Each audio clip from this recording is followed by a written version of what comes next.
Assalamualaikum warahmatullahi wabarakatuh. Perkenalkan, kami dari kelompok 3 ingin menyampaikan materi tentang prosedur pembelian dan pengeluaran kas. Terdiri dari Muhammad Aji Prihantoro Dan saya Yose Rizkiawan Listianto.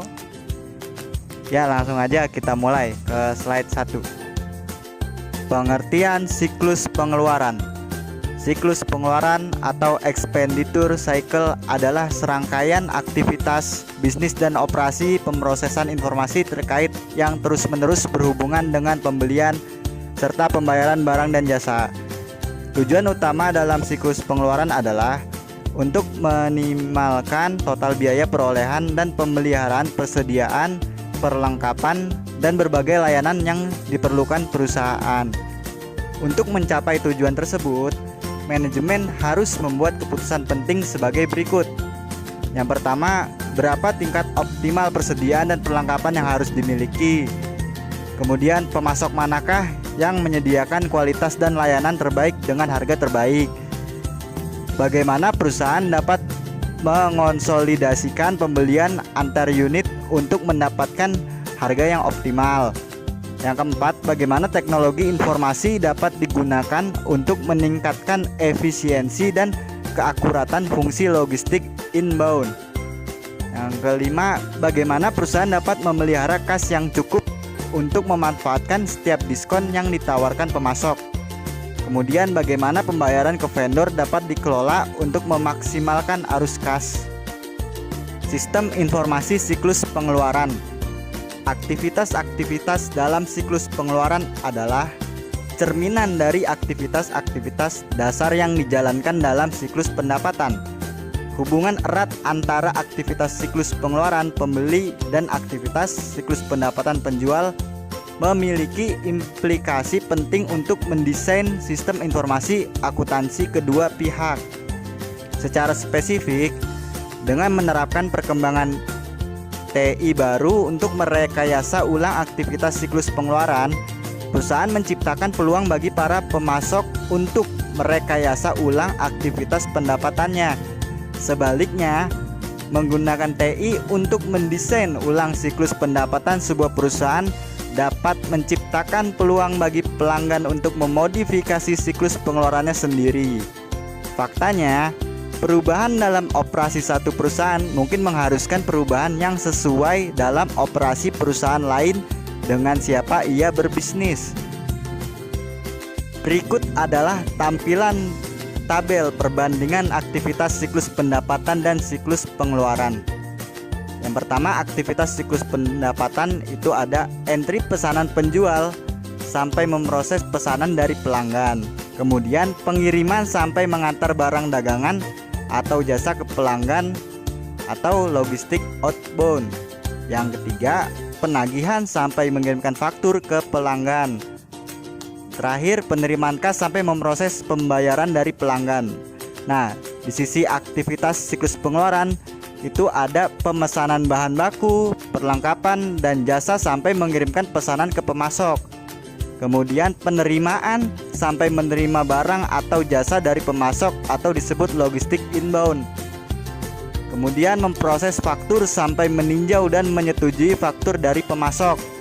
Yang terakhir itu pengeluaran kas sampai memproses pembayaran ke pemasok. Proses. Seperti kebanyakan organisasi besar, AOW menggunakan sebuah sistem ERP yang mendukung aktivitas bisnis siklus pengeluaran AOW. Meskipun figur 13-3 menunjukkan bahwa Departemen Pengendalian memiliki tanggung jawab utama untuk memastikan kuantitas yang cukup atas bahan baku dan perlengkapan, setiap departemen dapat mengirimkan permintaan untuk membeli barang. Setelah permintaan pembelian telah disetujui, sistem akan mencari induk perusahaan untuk mengidentifikasi pemasok yang cocok untuk barang tersebut. Sistem tersebut kemudian menciptakan sebuah pesanan pembelian yang dikirimkan ke pemasok melalui EDI. Departemen penerimaan memiliki akses ke file pesanan pembeli terbuka, sehingga ia dapat merencanakan dan memverifikasi validitas pengiriman. Bagian utang diberitahukan pesanan tersebut sehingga dapat merencanakan komitmen keuangan yang tertunda. Departemen yang menghasilkan permintaan pembelian juga diberitahu bahwa permintaannya telah disetujui. Para pemasok besar mengirimkan pemberitahuan elektronik jika pengiriman datang, yang memungkinkan AOW untuk merencanakan dengan memiliki staf yang memadai guna memproses pengiriman yang datang ke gudangnya. Ketika pengiriman itu tiba, para pekerja dok penerimaan menggunakan sistem pemrosesan permintaan untuk memverifikasi bahwa sebuah pesanan yang diharapkan dari pemasok tersebut. Ancaman dan pengendalian. Kesalahan dalam data induk pembelian dapat menghasilkan pembelian yang tidak diotorisasi dan kegagalan untuk memanfaatkan diskon yang telah dinegosiasi. Salah satu cara untuk menanggulangi ancaman atas data induk yang tidak akurat atau tidak valid adalah menggunakan pengendalian integritas pemrosesan data. Ini juga penting untuk membatasi akses data induk siklus pengeluaran dan mengkonfigurasi sistem sehingga hanya pegawai berwenang yang dapat membuat perubahan atas data induk. Ancaman umum kedua dalam siklus pengeluaran adalah pengungkapan yang tidak diotorisasi atas informasi sensitif seperti informasi perbankan mengenai pemasok dan diskon harga khusus yang ditawarkan oleh pemasok yang dipilih. Salah satu cara untuk menanggulangi resiko atas ancaman ini adalah untuk mengonfigurasi sistem tersebut untuk menggunakan pengendalian akses kuat untuk membatasi siapa yang dapat menampilkan informasi seperti itu. Ancaman umum ketiga dalam siklus pengeluaran berkaitan dengan kehilangan atau penghancuran data induk. Cara terbaik untuk menanggulangi resiko ancaman ini adalah menggunakan backup dan prosedur pemulihan bencana. Sebuah praktik terbaik adalah mengimplementasikan sistem ERP sebagai 3 kejadian terpisah. Kejadian pertama disebut sebagai produksi, digunakan untuk memproses aktivasi harian. Kedua digunakan untuk pengujian dan pengembangan. Kejadian ketiga seharusnya dipertahankan sebagai backup online terhadap sistem produksi untuk menyediakan pemulihan secara real time. Bahan baku, perlengkapan dan jasa. Mengidentifikasi apa, kapan, dan berapa banyak untuk pembelian. Catatan persediaan yang tidak akurat dapat menciptakan masalah signifikan bagi perusahaan. Oleh karena itu, akuntansi dan sistem profesional perlu memahami praktik terbaik untuk mengelola persediaan. Proses pendekatan tradisional untuk mengelola persediaan adalah menjaga stok yang cukup sehingga produksi dapat berlangsung tanpa gangguan, bahkan jika persediaan yang digunakan lebih besar dari yang diharapkan, atau jika pemasok terlambat dalam pengiriman. Pendekatan tradisional biasanya disebut sebagai pendekatan economic order quality karena pendekatan ini didasarkan pada perhitungan ukuran pesanan optimal untuk meminimalkan jumlah biaya pemesanan, penyimpanan, dan kehabisan stok. Perencanaan kebutuhan material. Perencanaan kebutuhan material berupaya untuk mengurangi tingkat persediaan yang dibutuhkan dengan meningkatkan akurasi. Ancaman pengendalian.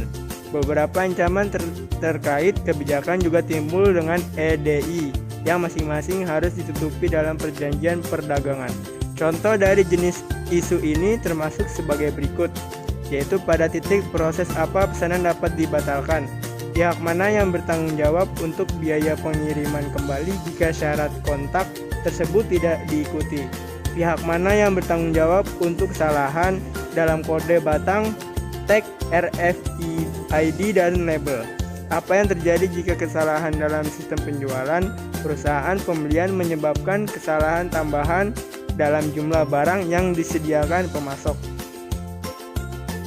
Kasir, orang yang melaporkan ke bendahara, bertanggung jawab untuk membayar pemasok. Hal ini memisahkan fungsi penyimpanan yang dijalankan kasir dari fungsi otorisasi dan pencatatan yang dijalankan oleh masing-masing departemen pembelian dan utang. Pembayaran dibuat ketika utang mengirimkan kasir sebuah paket voucher. Meskipun banyak pembayaran terus dibuat dengan cek, penggunaan EFT dan FEDI semakin meningkat. Ancaman dan pengendalian, yaitu ancaman lainnya adalah membayar untuk barang yang tidak diterima. Pengendalian terbaik untuk mencegah ancaman ini adalah membandingkan kuantitas yang diindikasikan dalam faktur pemasok dari kuantitas yang dimasukkan oleh pihak pengendalian persediaan yang menerima transfer atas barang-barang tersebut dari Departemen Penerimaan. Banyak perusahaan mensyaratkan Departemen Pengendalian Persediaan untuk memverifikasi kuantitas dalam laporan penerimaan sebelum dapat digunakan untuk mendukung pembayaran faktur pemasok. Verifikasi bahwa jasa, misalnya pembersihan atau pengecatan, yang dilakukan dengan cara yang lebih sulit. Oleh karena itu, sebagian besar perusahaan tergantung pada pengendalian, penganggaran, dan peninjauan cermat pada biaya departemen untuk mengindikasikan masalah potensial yang memerlukan penyelidikan. Penggantian pembayaran atas biaya perjalanan dan hiburan pegawai menjamin perhatian khusus karena ini adalah sebuah area yang mana penipuan sering terjadi dan tren teknologi telah mempermudah para pegawai untuk menyerahkan klaim palsu. Sebagai contoh, sebagian besar maskapai penerbangan sekarang mendorong para pelancong untuk mencetak boarding pass sebagai dokumentasi pendukung untuk biaya yang diklaim, karena dokumen tersebut dapat digandakan oleh pelancong atau dicetak, tetapi tidak pernah digunakan. Sistem pemrosesan pembelian. Langkah-langkah kegiatan yang membentuk sistem pembelian. Yang pertama, fungsi pembelian dimulai dengan mengetahui kebutuhan untuk mengisi kembali stok persediaan melalui pengamatan terhadap catatan persediaan. Yang kedua, proses pembelian yang menentukan kuantitas pesanan, memilih pemasok, dan menyiapkan pesanan pembelian. Informasi ini dikirimkan baik ke pemasok maupun ke tempat pemrosesan utang dagang atau UD. Yang ketiga, setelah periode waktu, perusahaan menerima item-item persediaan dari pemasok. Barang yang diterima diperiksa untuk kualitas dan kuantitasnya dan dikirimkan ke toko-toko atau gudang. Yang keempat, informasi tentang bukti penerimaan persediaan digunakan untuk mengupdate catatan persediaan. Yang kelima, proses utang dagang atau UD menerima faktur dari pemasok. UD merekonsiliasi ini dengan informasi lainnya yang telah dikompilasi untuk transaksi dan catatan kewajiban tertentu untuk membayar di waktu tertentu di masa yang akan datang.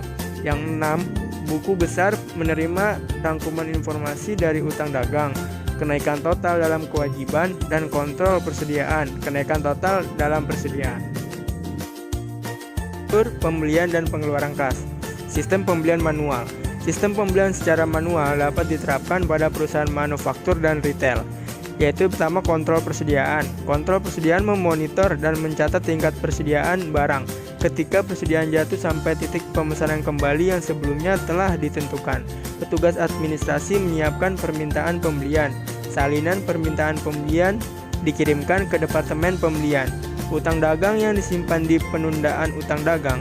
Petugas administrasi kontrol persediaan disimpan di file permintaan pembelian terbuka. Kedua, Departemen Pembelian.